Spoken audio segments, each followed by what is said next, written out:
माघ पूर्णिमा पर महास्नान के लिए संगम नगरी में महाजुटान हो रहा है। लेकिन इस बीच महाकुंभ में भीड़ और जाम को लेकर विपक्ष उत्तर प्रदेश सरकार पर हमलावर है। मगर सनातन के सच्चे प्रहरी योगी आदित्यनाथ ने अब सनातन विरोधियों पर करारा प्रहार किया है और अखिलेश यादव के एक एक सवाल का चुन चुन कर जवाब दिया है। लोग 300 किलोमीटर के जाम में फंस गए। नकारात्मकता फैलाने वाले वही लोग हैं जिन्होंने जीवन भर वीवीआईपी ट्रीटमेंट लिया है। सनातन विरोधियों को योगी का सख्त संदेश।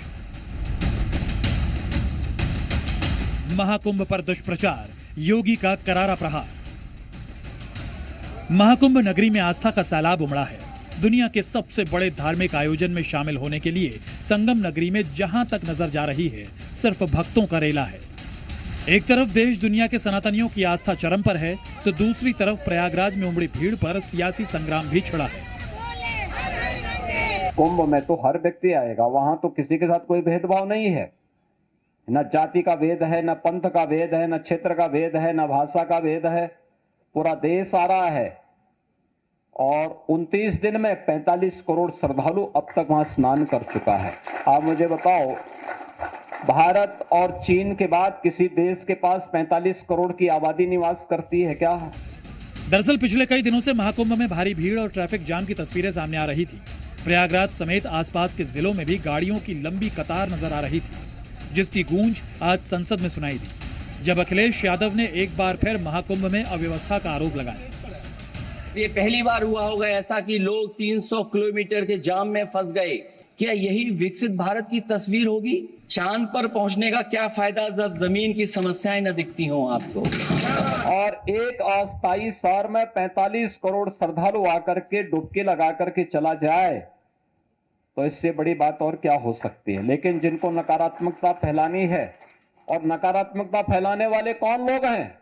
ये नकारात्मकता फैलाने वाले वही लोग हैं जिन्होंने जीवन भर वीवीआईपी ट्रीटमेंट लिया है। सरकार की वीवीआईपी सुविधाओं का उपभोग किया है। मुख्यमंत्री योगी आदित्यनाथ का सनातन विरोधियों को संदेश लाउड एंड क्लियर है। सनातन का विरोध अब नहीं चलेगा। अफवाह गैंग की मनमानी नहीं चलेगी। हिंदुओं की आस्था से खिलवाड़ बर्दाश्त नहीं होगा और आस्था को लेकर नकारात्मक बातें करने वालों को करारा जवाब मिलेगा। हर शहर में ये कहा गया कि कोई शहर से निकले नहीं, सब के सब वहीं पर रुक जाएं, आगे नहीं जा सकते, दर्शन नहीं कर सकते।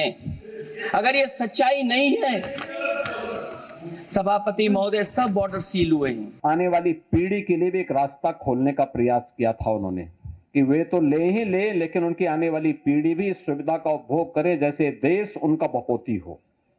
ये वही लोग हैं जो नकारात्मक पैदा करके भारत और सनातन धर्म के विरोध में अपने आप को सदैव खड़ा कर सदैव उसके खिलाफ दुष्प्रचार करने में मशगूल रहते हैं। ये वही लोग हैं जो इस प्रकार का दुष्प्रचार कर रहे हैं। महास्नान से पहले महाकुंभ में महाजाम को लेकर सियासत का ये पहला चरण नहीं है। इससे पहले भी अखिलेश महाकुंभ को लेकर सवाल उठाते रहे हैं। अखिलेश यादव महाकुंभ पर बयानबाजी कर हिंदुओं की आस्था पर कई बार आघात कर चुके हैं। जो पाप करते हैं अपने पाप धोने जाते हैं, तो हम लोग पुण्य के लिए जाएंगे और दान के लिए जाएंगे। हालांकि जिस तरह से महाकुंभ में आस्था का सैलाब उमड़ा, अखिलेश यादव भी खुद को रोक नहीं पाए और महाकुंभ पहुंचकर संगम में डुबकी लगाई थी। मगर साथ ही साथ महाकुंभ को लेकर यूपी प्रशासन और योगी सरकार पर अखिलेश यादव के आरोप भी जारी है। पहले मौनी अमावस्या के दिन महाकुंभ में मची भगदड़ को लेकर सरकार पर हमला किया, तो अब माघी पूर्णिमा से पहले सरकार पर अव्यवस्था को लेकर प्रहार कर रहे हैं। जो डिजिटल इंडिया की बात कही गई थी वो कहां है? जो लोग अभी तक इस बात की डिजिट नहीं दे पा रहे हैं कि कितने लोगों की जान गई है, कितने लोग वहां पर खो गए हैं।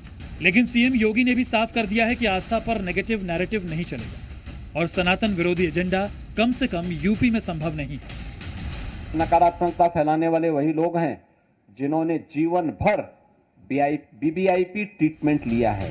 ब्यूरो रिपोर्ट, जी मीडिया।